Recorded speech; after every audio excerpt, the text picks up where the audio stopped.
تأمرون الناس بالبر وتنسون أنفسكم وأنتم تتلون الكتاب أفلا تعقلون واستعينوا بالصبر والصلاة وإنها لكبيرة إلا على الخاشعين الذين يظنون أنهم ملاقو ربهم وأنهم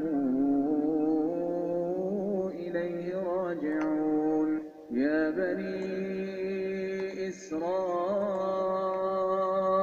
اذكروا نعمتي التي أنعمت عليكم وأني فضلتكم على العالمين واتقوا يوما لا تجزي نفس عن نفس شيئا ولا يقبل منها شفاعة ولا يؤخذ منها عدل ولا هم ينصرون وإذ نجيناكم من آل فرعون يسومونكم سوء العذاب يذبحون أبناءكم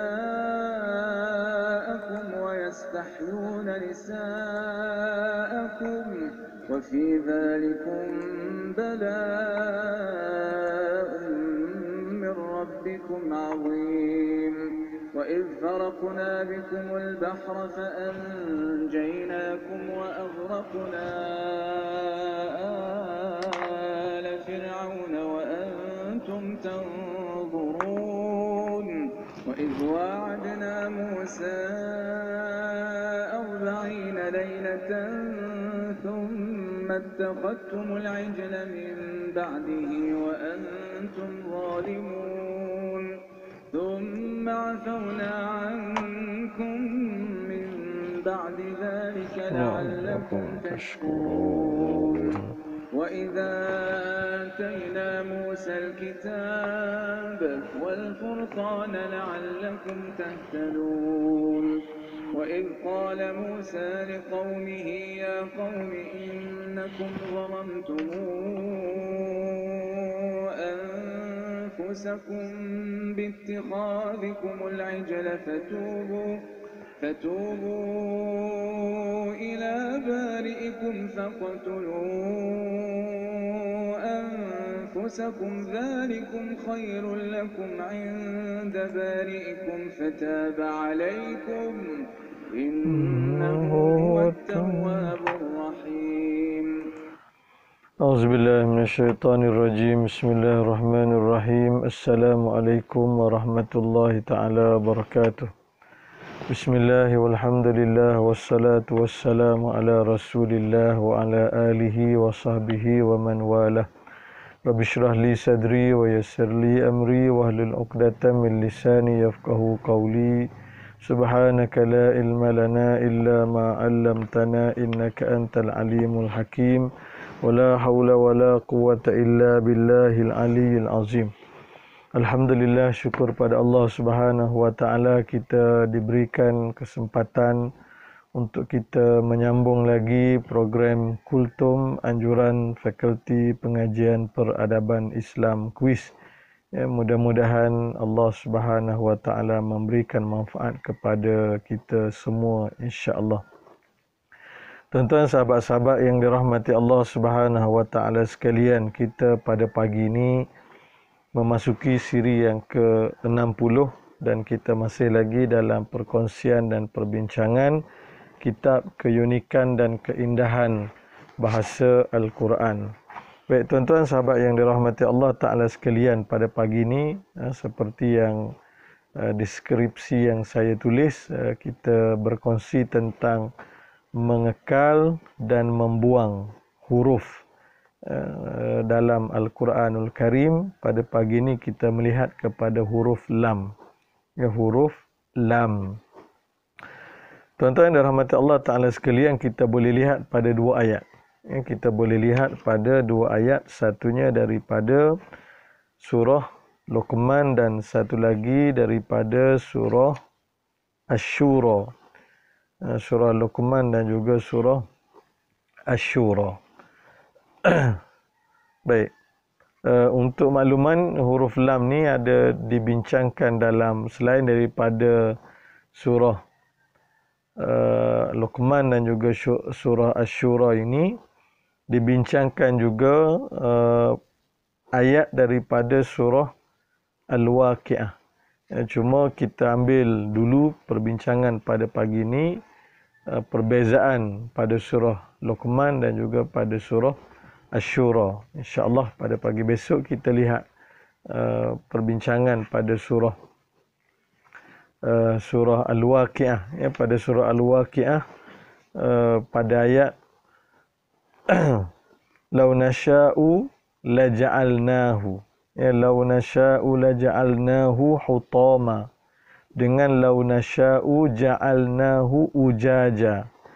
Lau nasha'u la ja'alnahu hutama. Ayat berikutnya lau nasha'u ja'alnahu ujaja. Ini daripada surah Al-Waqi'ah. Yang tu kita sentuh besok insya-Allah.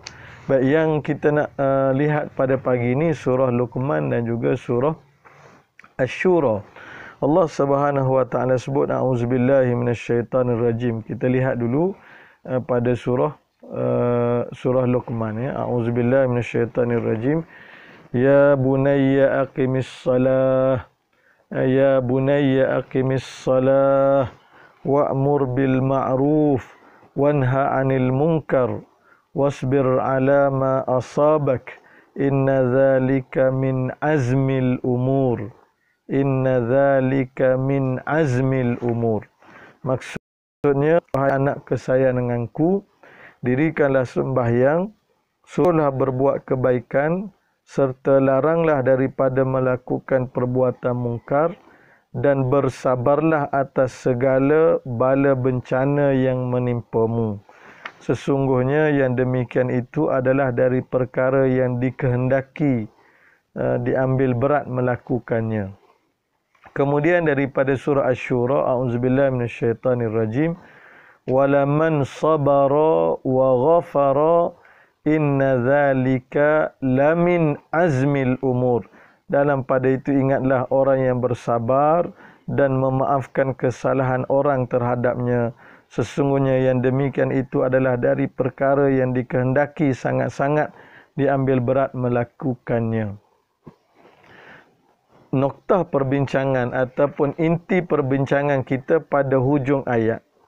Pada ayat surah Luqman, ayat 17 surah Luqman, Allah Ta'ala sebut, Inna dzalika min azmil umur. Inna dzalika min azmil umur. Surah Asy-Syura Allah sebut, Inna dzalika lamin azmil umur. Beza very simple pada zahirnya. Very simple pada zahirnya, tapi very deep, ya, sangat mendalam pada kandungan dan pentafsirannya. Ya, tuan-tuan cuba perhatikan, saya pun ada tuliskan ayat di deskripsi itu untuk memudahkan rujukan. Inna dzalika min azmil umur, inna dzalika lamin azmil umur. Satu bidunil lam, without lam, dan yang kedua ma'al lam, ya, ma'a zikril lam, beserta dengan huruf lam yang dinyatakan di situ. Maka tentulah kita terfikir, kan, kenapa ayat yang hampir sama pada satu tempat tidak ada huruf lam dan pada tempat yang lain disertakan dengan huruf lam. Walhal zahir ayat nampak seperti sama. Ya, inna dzalika min azmil umur, inna dzalika lamin azmil umur. Maka tuan-tuan, sahabat-sahabat yang dirahmati Allah Subhanahu wa taala sekalian, jawapan kita tidak akan dapat lihat kecuali kita kena melihat kepada konteks ayat. Ini yang selalu kita sebut, saya pun selalu ulang, bagaimana untuk kita melihat perbezaan, perlu kepada kita melihat konteks ayat, ya, konteks ayat. Baik. Apa konteks ayatnya yang perlu kita lihat? Yang pertama, Allah Ta'ala sebut masih perintah supaya sabar. Masih perintah sabar. Makna Allah Ta'ala kata, wasbir ala ma asabak. Bersabarlah kamu di atas musibah yang menimpa kamu. Masih dengan tema sabar. Yang keduanya, ayat daripada Asy-Syura itu masih juga dengan tema sabar. Walaman sabara wa ghafara. Masih dengan tema sabar. Cuma ayat yang kedua itu disertakan dengan sabar dan kamu memberikan sabar dan juga memberikan keampunan. Keampunan ini dalam konteks Allah kita sebut keampunan. Dalam konteks manusia kita kata memberikan kemaafan. Maka kena faham konteks. Konteks yang pertama ialah tuntutan sabar dalam menerima musibah. Yang kedua, tuntutan sabar dan memberikan maaf. Sabar dan memberikan maaf. Baik, kalau saya ajak tuan-tuan untuk berfikir, dan saya pun dapat jawapan ni lepas bila baca ni kita dapat jawapannya. Ya, sebelum baca ni terfikir juga kan. Sebelum baca ni terfikir juga kan. So macam mana kita nak dapatkan jawapan? Soalannya simple sahaja tuan-tuan sekalian. Nak kata simple pun kalau kita tak fikir betul-betul kita tak akan jumpa jawapan. Baik. Dalam situasi kita menghadapi musibah kan. Dalam situasi kita menghadapi musibah, kita ada pilihan ke tidak? Kan kita ada pilihan ke tidak? Contoh, kita sedang hadapi COVID sekarang ni. Kan COVID sekarang ni, tuan-tuan bukan yang biasa-biasa dah luar biasa. Semalam 11,000 di Lembah Kelang sahaja. Selangor campur KL dah melebihi 6,000. Daripada 11,000 tu Selangor KL saja dah lebih daripada 6,000. Kita ada pilihan tak kan untuk menolak musibah ini? Jawabnya kita tidak ada pilihan. Bersabar di atas musibah, benda yang berlaku yang kita tidak ada pilihan. Maka apa yang perlu kita buat? Kita bersabar. Ya, kita bersabar.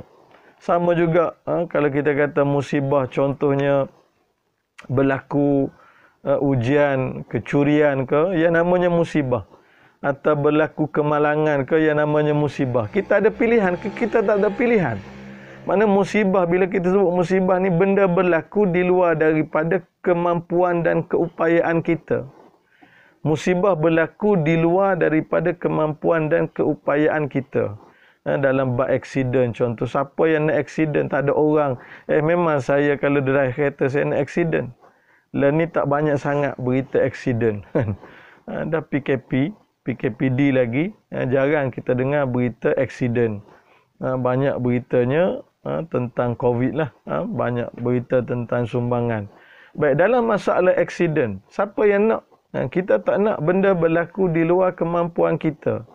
Kecurian, benda juga berlaku di luar daripada kemampuan kita. Siapa nak? Kita tak nak. Tapi musibah berlaku. Jadi bila musibah berlaku, maka dituntut untuk kita sabar di atas musibah. Dan kita tidak ada kemampuan untuk menolak musibah itu. Kita tidak ada kemampuan menolak musibah itu.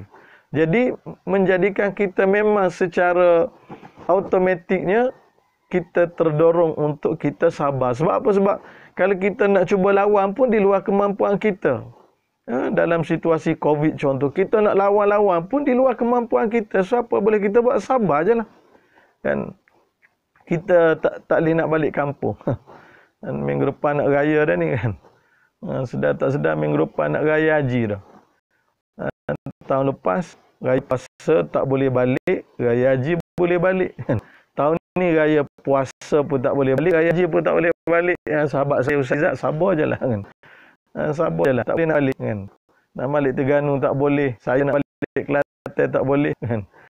Ustazah Najwa dia dekat je Selayang, tak pasti family masih ada ke tidak di Selayang.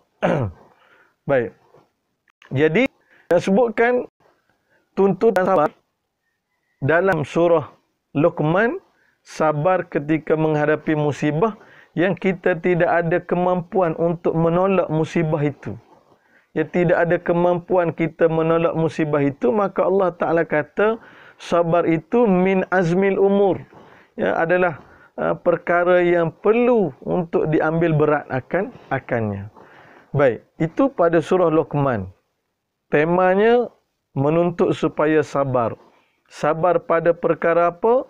Sabar dalam menghadapi musibah yang kita tidak ada kemampuan untuk menolak musibah itu. Kita tidak ada kemampuan untuk menolak musibah itu. Betul. Terima kasih Kak Wah kan, Aidil Adha di rumah masing-masing. Baik. Kita lihat kepada surah Asy-Syura kan, surah Asy-Syura. Bagaimana dia punya konteks sabar itu? Ya, konteks sabar itu bagaimana? A'udzubillahi minasyaitonirrajim.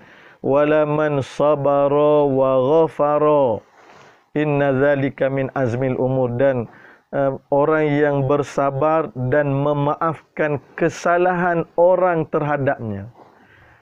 Bersabar dan memaafkan kesalahan orang terhadapnya, maka ia adalah suatu yang sangat-sangat dituntut untuk diambil berat ataupun untuk diambil perhatian dalam melakukannya. Nampak tak tuntutan sabar yang kedua? Tuntutan sabar yang kedua, bahasa mudahnya, orang buat aniaya kepada kita. Ya, orang buat aniaya kepada kita dan kita ada kemampuan untuk bertindak balas. Kita ada kemampuan untuk bertindak balas. Tadi sabar berhadapan dengan musibah memang di luar daripada kemampuan kita.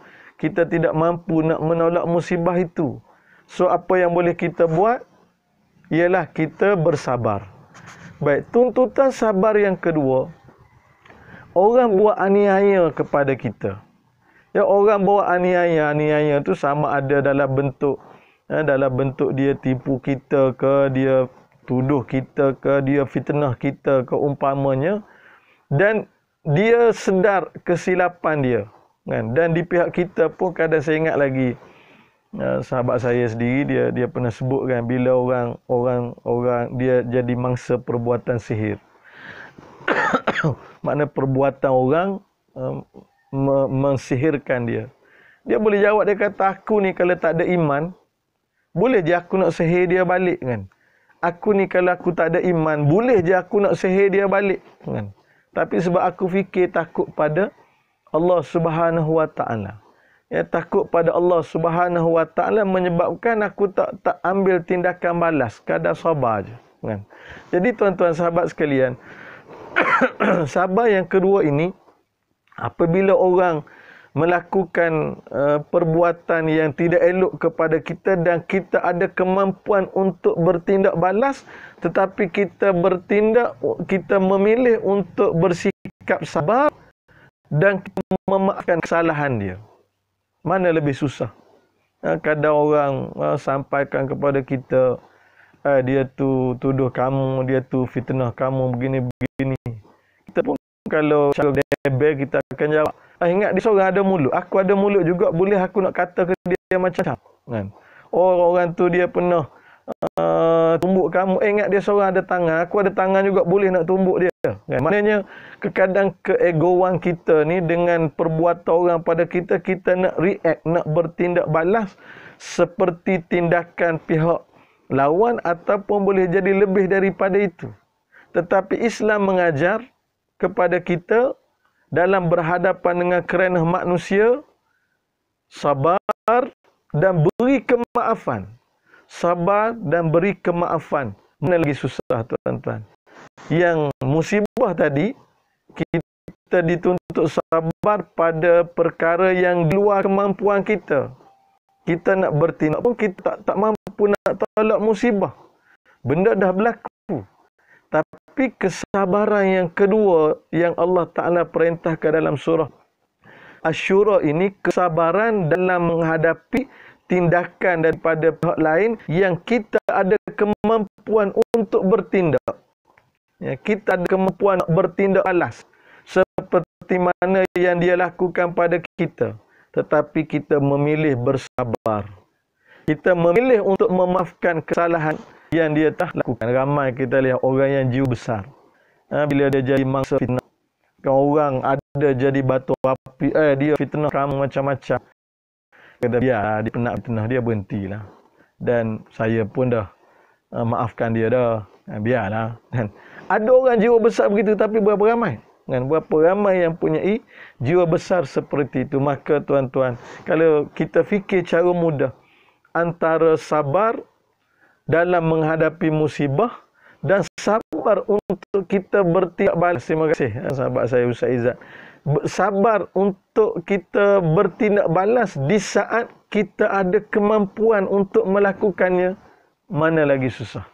Kan, mana lagi berat, mana lagi susah. Maka tentulah nak bersabar daripada bertindak balas di saat kita ada kemampuan, itu yang lagi susah. Maka Allah Ta'ala datangkan perintah sabar yang kedua dengan huruf lam.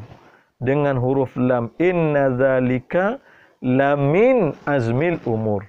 Sesungguhnya yang demikian itu, maksudnya kamu bersabar dengan kerana orang yang melakukan kejahatan kepada kamu dan kamu memberikan pula kemaafan kepada dia.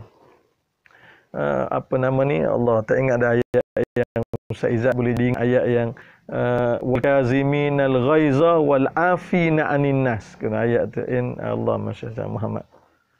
Tak ingat dia punya sebelum dia, tetapi wal kaziminal ghaiza wal afina anin nas. Kan ini ayat yang hampir sama maksud dia. Dia ada kemampuan nak bertindak, tapi dia kontrol marah dia. Dan dia kontrol marah dia. Kemudian dia memberi maaf. Kalau ikut ada kemampuan nak bertindak, tapi dia kawan. Dia kawan, relax kan, tenang. Kemudian dia memberikan maaf. Ini orang yang lagi besar dia punya kedudukan dia. Lagi besar ganjaran Allah Subhanahu wa taala. Maka bila kita lihat kepada konteks ayat, kita faham tentang konteks kesabaran yang dituntut oleh Islam pada kedua-dua ayat, maka kita boleh nampak, oh betul. Memang Allah Ta'ala bila sabar dalam musibah, Allah sebut inna dzalika min azmil umur. Tapi bila sabar berhadapan dengan kerana manusia yang kita ada kemampuan untuk bertindak terhadap sikap mereka itu, tetapi kita memilih bersabar, kita memilih untuk memberikan kemaafan, itu tentulah lebih berat untuk kita laksanakan. Maka Allah Ta'ala inna dzalika lamin azmil umur. Subhanallah. Ini yang kita sebut dalam beberapa siri sebelum daripada ini, ziyadatul harf, ziyadatul makna. Berlakunya pertambahan huruf fil Quran juga membawa maksud berlakunya pertambahan pada sudut makna. Tidak cukup kita melihat zahir ayat, perlu kepada lihat konteks ayatnya bagaimana untuk kita lebih memahami. InsyaAllah tuan-tuan, sekadar itu kita sambung pagi besok juga menarik surah Al-Waqi'ah.